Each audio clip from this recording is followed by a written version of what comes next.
నమస్కారం. మార్గశిర మాసంలో బహుళపక్షంలో వచ్చే అష్టమి తిథిని కాలభైరవ అష్టమి పర్వదినంగా జరుపుకోవటం అనాదిగా వస్తున్న సంప్రదాయం. అంటే మార్గశిర బహుళ అష్టమి రోజు కాలభైరవుడు ఆవిర్భవించాడని, కాలభైరవుడి జన్మదినమని శివరహస్య ఖండం అనే ప్రామాణిక గ్రంథంలో చెప్పారు. కాలభైరవుడి ఆవిర్భావ వైభవాన్ని పరిశీలిస్తే ఒకానొక సమయంలో మేరు పర్వత ప్రాంతంలో దేవతలు, ఋషులు అందరూ కూడా సమస్త దేవతలలో ఎవరు గొప్ప అని చర్చించుకుంటున్నారు. ఆ సమయంలో బ్రహ్మదేవుడు, పరమేశ్వరుడు అందరూ కూడా అక్కడే ఉన్నారు. అయితే దేవతలు, ఋషులు అందరికీ కూడా దేవతల్లో ఎవరు గొప్ప అనే ప్రశ్నకు సమాధానం తెలియక అందరూ వాదించుకుంటున్నటువంటి తరుణంలో ఆకాశవాణి ఒక మాట వినిపించేలాగా చేస్తుంది. ఆ మాట ఏంటంటే, సృష్టి స్థితి లయ కారణభూతుడైనటువంటి పరమేశ్వరుడు దేవతలందరిలో గొప్పవాడు. పరమేశ్వరుడు సనాతనుడు. వేదాలు ఆవిర్భవించినప్పటి నుంచి పరమేశ్వరుడు ఉన్నాడు. పరమేశ్వరుడు అధికుడు అని అశరీరవాణి పలుకుతుంది. అయితే బ్రహ్మదేవుడు అందుకు అంగీకరించడు. అప్పుడు బ్రహ్మదేవుడికి కూడా 5 శిరస్సులు ఉంటాయి. బ్రహ్మదేవుడు తనకి 5 శిరస్సులు ఉన్నాయని, పరమేశ్వరుడికి 5 శిరస్సులు ఉన్నాయని, తనకి శక్తులు ఉన్నాయని, పరమేశ్వరుడికి శక్తులు ఉన్నాయని, పరమేశ్వరుడు తనకంటే ఎలా అధికుడవుతాడని తమో గుణంతో బ్రహ్మదేవుడు మాట్లాడతాడు. అప్పుడు ఓంకార ప్రణవ స్వరూపము ఒక పురుష రూపం ధరించి బ్రహ్మదేవుడి దగ్గరకు వచ్చి శివుడే గొప్పవాడని పలుకుతుంది. అయినప్పటికీ బ్రహ్మదేవుడు శ్మశానవాసి అయినటువంటి పరమేశ్వరుడు ఎలా గొప్పవాడవుతాడని తమోగుణంతో పలికిన తరుణంలో పరమేశ్వరుడు ఆగ్రహించి తన జటాజూటంలో నుంచి ఒక జటను పెరికి భూమి మీద వేసినప్పుడు దాని నుంచి కాలభైరవుడు ఆవిర్భవిస్తాడు.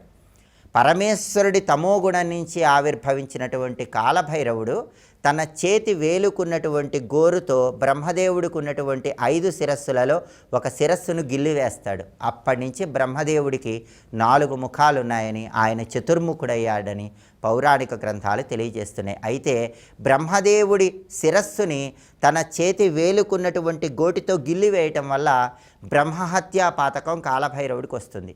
బ్రహ్మ కపాలం అనేది కాలభైరవుడి చేతికి ఉండిపోతుంది. ఆ తర్వాత కాలభైరవుడు ఎన్ని పుణ్యక్షేత్రాలకు వెళ్ళినా, ఎన్ని తీర్థాల్లో స్నానం చేసినా సరే ఆ బ్రహ్మ కపాలం అనేది కాలభైరవుడి చేతి నుంచి బయటికి రాదు. అయితే కాశీ క్షేత్రంలోకి ప్రవేశించగానే అక్కడ ఉన్నటువంటి ప్రత్యేకమైన తీర్థంలో స్నానం చేయగానే కాలభైరవుడి చేతికి ఉన్నటువంటి ఆ బ్రహ్మ కపాలం అనేది విడిపోతుంది. ఆ తీర్థానికే కపాలమోచన తీర్థం అనే పేరు వచ్చింది. కాబట్టి పరమేశ్వరుడి తమోగుణం నుంచి ఆవిర్భవించి బ్రహ్మకు ఉన్నటువంటి 5 శిరస్సులలో ఒక శిరస్సును ఖండించి వేసి ఆ తర్వాత కాశీక్షేత్రానికి వచ్చి అక్కడ స్థిర నివాసం ఏర్పాటు చేసుకున్న కాలభైరవుడు ఆవిర్భవించిన రోజు కాలభైరవ అష్టమి. ఈ కాలభైరవ అష్టమి సందర్భంగా అందరూ కూడా గృహంలో కాలభైరవ అష్టకాన్ని ఉదయము, మధ్యాహ్నము, సాయంత్రం 3 సమయాల్లో కూడా పఠించటం లేదా శ్రవణం చేయటం ద్వారా జాతకంలో ఉన్న పాపగ్రహ దోషాలన్నీ తొలగిపోతాయి. ప్రధానంగా శనిగ్రహ దోషాలు, రాహుగ్రహ దోషాలు ఉన్నవాళ్ళు ఆ గ్రహ దోషాల నుంచి బయటపడటానికి కాలభైరవ అష్టకం విశేషంగా సహకరిస్తుంది. కాలభైరవుడికి జలాభిషేకం అంటే ప్రీతిపాత్రం కాబట్టి దేవాలయంలో కాలభైరవుడికి జలాభిషేకం చేయించుకోవటం, మారేడు దళాలతో అర్చన చేయించుకోవటం, మినుములతో తయారు చేయబడిన గారెలు కాలభైరవుడికి నైవేద్యంగా సమర్పించి ఆ తర్వాత ఆయన వాహనమైనటువంటి శునకాలకు వాటిని ఆహారంగా వేయటం ద్వారా కాలభైరవుడి సంపూర్ణమైన అనుగ్రహం కలుగుతుంది. అలాగే శివాలయంలో ఉన్న కాలభైరవుడి మందిరం దగ్గర బూడిద గుమ్మడికాయ దీపాలు వెలిగిస్తే చాలా మంచిది. వీటిని భైరవ దీపాలు అంటారు.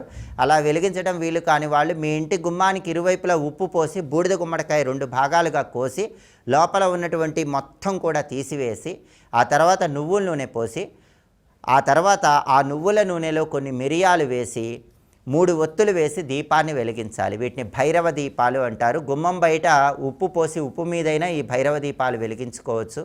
లేదా శివాలయంలో కాలభైరవుడి మందిరం దగ్గర ఈ భైరవ దీపాలు వెలిగించినా కూడా కాలభైరవుడి సంపూర్ణమైన అనుగ్రహం కలుగుతుంది. అలాగే కాలభైరవ అష్టమి సందర్భంగా అందరూ కూడా మనోభీష్టాలన్నీ సులభంగా నెరవేరటానికి ఇంట్లో దీపారాధన చేశాక కాలభైరవుడికి సంబంధించిన ఒక ప్రత్యేకమైన మంత్రాన్ని 108 లేదా 54 లేదా 21 సార్లు పఠించాలి. ఆ శక్తివంతమైన కాలభైరవ మంత్రం ఏంటో ఇప్పుడు మనం చూద్దాం. ఓం భం శుద్ధస్వరూపాయ కాలభైరవాయ నమః. ఇది మంత్రం.